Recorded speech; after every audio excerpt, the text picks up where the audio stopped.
Communication. That's what we do when we want to share an idea or a thought or information. And this week, we'll be specifically talking about communicating across the cultural divide between the US and Japan. We've all experienced the frustration of missed communication. It happens between friends, between husbands and wives, boyfriends and girlfriends, and actually between any two or more people who want to share an idea. Usually, this process of communication is helped along by a set of common assumptions about the way life works. That's what we call culture. These common assumptions form a context and even provide meaning to the words we use or the things that we do. The basic assumptions that we make about life can determine what is communicated in pretty much any given situation. For example, did you know that sometimes in Japan, by doing a favor for someone, you can create an obligation, giri, that results in the recipient sometimes feeling a weight of debt that can even cause irritation or a sense of shame if the debt cannot be repaid? We assume that the favor has been an act of grace, simply a gift. The idea of repayment might even be a little offensive to us. The difference in what is communicated, or the difference in the way that's received, goes back to these basic assumptions about life.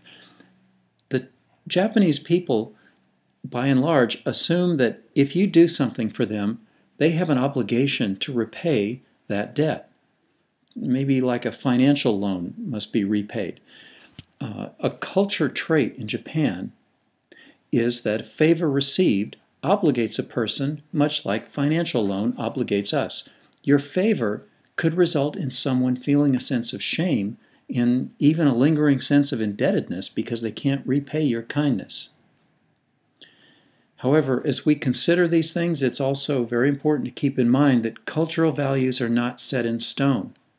They change to reflect the historical setting of the time. Today, we're more and more living in a global culture that shares values across borders and across cultures. So communication occurs in the context of culture, but I want you to also remember that it's not just your words. It's the way you dress. It's your posture. It's everything you do that communicates. So just keep in mind that you are accustomed to communicating within your own set of values to others who share your values. And now you're going to be communicating in a whole new setting among a whole new group of people. This week, you will look over some common Japanese culture traits. Remember that this is a look into Japan from the outside. It's not a detailed study. Our hope is that this glance at Japanese culture will help you avoid some common mistakes that foreigners often make, and that you will be better prepared to say what you mean to say, and that your host in Japan will be able to understand the intent of your heart. This will not only give you a more enjoyable stay in Japan, but it'll pave the way for others who come after you.